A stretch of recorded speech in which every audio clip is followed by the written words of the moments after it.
नमस्कार. जय जिजाऊ, जय शिवराय. मी अश्विनी भास्कर खडेपाटील. अहिल्यानगरमध्ये होमिओपॅथिक कॉलेजमध्ये शिकणारी एक मुलगी, तिचा दुर्दैवी अंत झाला. त्याचं कारण असं, की तिला वेळेमध्ये उपचार मिळाले नाहीत. आज मेडिकल कॉलेजची ही परिस्थिती आहे. तिथल्या विद्यार्थ्यांनी 2 दिवस आंदोलन केले. तिथल्या विद्यार्थ्यांचे आंदोलनाचे तुम्ही भाषणं ऐका. त्यांचं म्हणणं काय आहे ते ऐका. ह्या सगळ्या क्लिप्समध्ये आपल्याला दिसतंय, की ह्या कॉलेजमध्ये योग्य ते शिक्षण दिलं जात नाहीये आणि अक्षरशः मुलींना असं म्हटलं गेलं, की जर परत असं काही झालं, तर आपण शोकसभा घेऊ. लाज वाटली पाहिजे त्या शिक्षकांना, की जे असं म्हणतायत, की आपण तिथे शोकसभा घेऊ. म्हणजे त्यांची इच्छा आहे, की अशा घटना वारंवार घडाव्यात. जर मेडिकल कॉलेजची ही परिस्थिती आहे, आज तुम्ही महानगरपालिकेच्या शाळा बंद करतायत. मेडिकल कॉलेजेस उद्या बंद पडायची वेळ येईल. इंजिनिअर कॉलेजेस काही दिवसामध्ये बंद पडतील. मग नक्की या सरकारला करायचंय काय? तुम्ही युवा पिढीसाठी जर काम करत नसताल, तर तुम्ही कशासाठी काम करताय? हां? आज आपण पाहतोय, की धर्माचं उदात्तीकरण चालू आहे एवढं. जिथे जाईल तिथे तुम्ही मंदिरांचं तुम्ही म्हणजे भव्य-दिव्य अ, मंदिरं तुम्ही करतायत. आता आमच्या इथे पुणे शहरामध्ये दगडूशेठचं गणपती मंदिर मोठं व्हावं, म्हणून पोलीस चौकी काढण्यात येणार आहे. म्हणजे विचार करा, पोलीस चौकीची गरज नाही, पण मंदिराची गरज आहे. मग हे धर्माचं उदात्तीकरण कोणी केलंय आणि कोण करतंय? आपणच त्याला दुजारा देतोय. ह्या सत्तेत आलेलं भाजप फक्त हिंदुत्वाच्या नावाखाली सत्तेत आलं आणि ते त्याच पद्धतीने चाललंय हे विसरता कामा नये. त्यांना सुरक्षेचा प्रश्नाशी काही घेणं-देणं नाहीये. त्यांना स्वच्छतेच्या प्रश्नाशी काही घेणं-देणं नाहीये. त्यांना माणसांचे जीव चाललेत त्याच्याशी काही घेणं-देणं नाहीये. बेरोजगारी वाढली त्याच्याशी काही घेणं-देणं नाहीये. महागाई वाढली त्याच्याशी त्यांना काही देणं-घेणं नाहीये. त्यांना फक्त धर्माच्या नावाखाली स्वतःची वोट बँक पाहिजे बास. आणि आज आपण इतरांच्या नावाने ओरडतो, की धर्माच्या नावाखाली हे करतात, धर्माच्या नावाखाली ते करतात, ते बुवाबाजी करतात, ते बुवाबाजी करतात. एवढ्या महाराष्ट्रामध्ये इतर राज्यातली लोकं येऊन कथा घेतात. 20-20 कोटी, 25-25 कोटी रुपये खर्च केले जातात. पण त्या कथेतून मिळतं काय? गुन्हेगारी थांबली? नाही थांबली. आजही गुन्हेगारी होतीच आहे. तेवढीच आहे. आजही तेवढ्याच मुलींवरती बलात्कार होत आहेत. आत्ताच 10 वर्षाच्या मुलीवर रेप होऊन तिचा खून करण्यात आला. नसरापूरचं प्रकरण अजून हेच आहे. मग तुम्ही मला सांगा फाशी दिली म्हणजे तो व्यक्ती फासावर गेला असं होत नाही. ह्या प्रोसेसला 30-30 वर्ष जातात, 40-40 वर्ष जातात. तोपर्यंत अनेक अशा घटना घडत गेलेल्या होतात. आज धर्म, जाती-जातीत भांडणं, धर्मात भांडणं कशासाठी लावलं हे? एक विचार करा, जरांगे बोलले, की ओबीसीचे नेते बोलतात, की मग हे वाद, फक्त हा वादच फडणवीस सरकारला पाहिजे, बाकी काहीही नकोय. आणि आपण वेडे आहोत. आपण जातीवाद करतोय, आपण धर्मवाद करतोय. आपण याच्याकडे न लक्ष देता खरी मूलभूत गरज, खरी काय परिस्थिती आहे याच्याकडे आपलं लक्ष देण्याचं आता काम आहे. आता हे थांबवा. जाती-जातीतली भांडणं थांबवा. धर्माधर्मातले वाद थांबवा. आता फक्त महत्वाचं काय आहे, ते युवा पिढीचं काय चाललंय? आपली युवा पिढी अशी मरत चाललेली आहे. आज एका मुलीचा जीव गेला. दुसऱ्या छोट्या मुलीचा 10 वर्षाच्या मुलीचा जीव गेला. आपण फक्त जीव जाताना बघणार आहोत का? करायचंय काय? हे कुठेतरी थांबलं पाहिजे.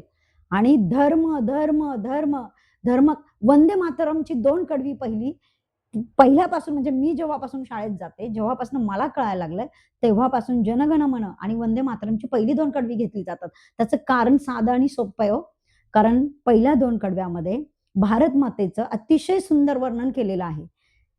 आणि म्हणून ते पहिलं कडवं घेतलेलं आहे. दुसऱ्या कडव्यामध्ये भारत मातेबद्दल आदर, आपुलकी, सन्मान याचा गौरव केलेला आहे म्हणून ते कडवं घेतलेलं आहे. परंतु नंतरच्या काही कडव्यांमध्ये बंकिम चटर्जी यांनी त्या भारत मातेला देवीचं रूप दिलेलं आहे. मग देवीचं रूप आपण म्हणतो हिने देवीचं रूप केलं, तिने देवीचं रूप केलं. मग आज लक्षात घ्या भारत माता ही सुजलम सुफलम आहे. तिला देवीचं रूप देऊ शकत नाही आपण. म्हणून आपल्या जाणकारांनी महात्मा गांधी असतील, पंडित जवाहरलाल नेहरू असतील, अनेक सुभाषचंद्र बोस असतील, अनेक त्यावेळची लोकं होती, की त्यांनी वंदे मातरम याची पहिली 2 कडवी घेतली. पण आपण आता त्याला विरोध करतो. आपण पूर्ण वंदे मातरम म्हणतो. म्हणजे हे धर्मावर म्हणजे थोडक्यात आपण राष्ट्रगीताचंही धर्मामध्ये उद्धतीकरण करतोय, हे लक्षात ठेवा आणि ते कुठेतरी चुकतंय. धर्माच्याच नावावरती सत्तेत येऊन तीच वोट बँक कायम राहिली पाहिजे, म्हणून आपल्याला धर्माच्या बंधनामध्ये बांधून ठेवलेलं आहे आणि आपण त्याच्यावरतीच आता चाललेलो आहोत. त्याच्यावरतीच आपण वाद घालत आहोत. हे सगळे वाद बाजूला ठेवा. तरुण मुली आज जीवानिशी जातायत. तरुणांचं भविष्य धोक्यामध्ये आहे. अनेक तरुणांचे विवाह होत नाहीत.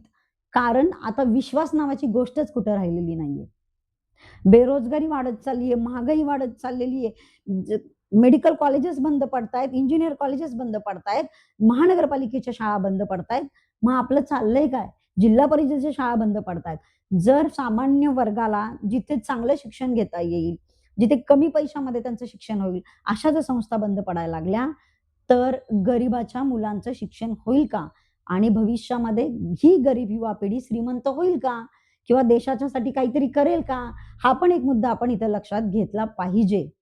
नुसतं धर्म, जात, आरक्षण ह्या सगळ्यामध्ये आपल्याला गुंतवून ठेवलेलं आहे आणि आपण आता त्याच्यातच गुंतलोय. हा काहीतरी बोलला म्हणून आपण जातो, आपण पण काहीतरी बोलतो आणि ह्या सगळ्या ह्याच्यामध्ये सुशिक्षित वर्ग बाजूला पडलेला आहे. त्यांना आता ह्याच्याशी काही घेणं देणं राहिलेलं नाही. कारण ही त्यांच्याही बुद्धीला पटत नाहीये. पण आज खऱ्या अर्थाने सुशिक्षित वर्गाची आपल्याला गरज आहे. दीपकेसारखा व्यक्ती बाहेर पडला तर त्यालाही तुम्ही म्हणजे बाहेर काढण्याचा विचार करताय. आज त्यांनी शिक्षण संस्था, एज्युकेशनचं काम चांगलं करायचं ठरवलं, तर तिथेही तुम्ही आडवे येताय. म्हणजे त्याच्याही आंदोलनामध्ये तुम्ही इतका खो घातला, की लाठीचार्ज झाला, त्याच्यामध्ये विद्यार्थी गेले. दहशतवादी म्हणून तुम्ही त्याला घोषित केलं. म्हणजे या भारतामध्ये जी चांगली कामं करतात ती दहशतवादी आणि जी धर्माच्या नावाखाली, जातीपातीच्या नावाखाली राजकारण करतात, ती मात्र राष्ट्रहित जपणारी. वार आहे तुमचा न्याय खरंच. मग कशासाठी आमच्या लोकांनी एवढं बलिदान दिलं? भगतसिंगांनी हेच सांगितलं होतं का? भगतसिंगांना फाशी दिली, राजगुरूंना फाशी दिली, हे महात्मा गांधींनी दिली. याच्यावर तुम्ही इतकं मोठं राजकारण केलं. पण भगतसिंग काय म्हटले, राजगुरू काय म्हटले, ह्यांचा साधं ओपिनियन सुद्धा तुम्ही कधी जाणून घेतलं नाही. त्यांच्या पत्रांमध्ये काय लिहिले ते तुम्ही कधी जाणून घेतलं नाही. तुम्ही महात्मा गांधींवरती टीका देऊन हे गेलात. आज मी गांधी घराण्याचं समर्थन करत नाहीये, पण डोळ्यांनी पाहिलेले, ऐकलेले, वाचतोय, इतिहास आहे, की आज मृत्यूचे खच त्यांच्या गांधी घराण्यामध्ये रचले गेले. अगदी कमी वयामध्ये राजीव गांधी गेले. इंदिरा गांधी भर दिवसा ढवळ्या त्यांना गोळ्या खाव्या लागल्या. मग हे कशासाठी? आणि आजही त्याच जोमानं त्यांचा नातू राहुल गांधी उतरतोय. तो परवा करत नाहीये, की आज माझे वडील गेले, माझी आजी गेली, आमचं अख्खं कुटुंब याच्यामध्ये गेलेले. पण तरीही देशासाठी निर्भीडपणे रस्त्यावर उतरणारा आज राहुल गांधी साहेब आहेत. आम्हाला आरतुरं बोलायलाही त्यांना छान वाटतंय, कारण तो माणूस आपल्या आपुलकीचा वाटतोय. म्हणजे आज तो रस्त्यावर उतरलाय भारत देशासाठी, की ज्याच्या बापाच्या चिंधड्या झालेल्या आहेत, ज्याच्या आजीवर गोळ्या झाडल्या गेलेल्या आहेत, त्याची अनेक पिढ्या फक्त देशाचं संरक्षण करण्यासाठी गेल्या आहेत, त्यांची संपत्ती गेलेली आहे. सगळ्या गोष्टीत त्यांचं बलिदान हे भारत देशासाठी आहे. हिंदुस्थान आपण म्हणतो, पण हा अखंड भारत आहे आणि अखंड भारत टिकवण्यासाठी अखंड लोकांचं बलिदान गेलेलं आहे. आणि आज आपण धर्माच्या नावाखाली, जातीच्या नावाखाली फक्त एकमेकांवरती चिखल उडवत राहिलो. एकमेकांवरती चिखल उडवत राहिलो. डॉक्टर बाबासाहेब आंबेडकर यांनी 77 वर्षापूर्वी सांगितलं होतं, जेव्हा धर्माचं हत्यार घेऊन सत्तेत येतील, त्यावेळेस लोक स्वतःच्या अधिकारांना विसरून धर्माच्या मागे लागतील आणि तेव्हा हा देश ढासळेल. आणि आज तीच परिस्थिती आहे. लोक स्वतःचे अधिकार विसरून गेलेले आहेत आणि धर्माच्या मागे लागलेले आहेत.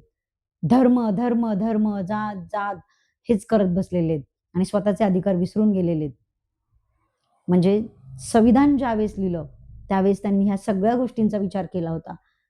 एवढे जाणकार लोक ह्या भारत देशाला लाभलेली आहेत आणि आज आपण अनपढ, चहावाला अशा व्यक्तीवर विश्वास ठेवतो, की ज्यांनी देश घाण ठेवलाय.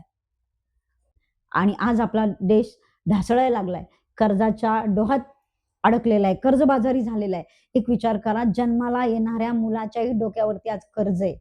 ज्याला स्वतःच्या घराचं कर्ज नसेल, पण त्याला देशाचं कर्ज आहे. थांबवा हे सगळं. थांबवा. धर्माच्या नावाखाली केलेली पिळवणूक थांबवा. आणि त्या विद्यार्थिनीवरती जे झालेलं आहे, तिला कुठेतरी आता न्याय द्या. एवढीच विनंती करते. जय जिजाऊ, जय शिवराय.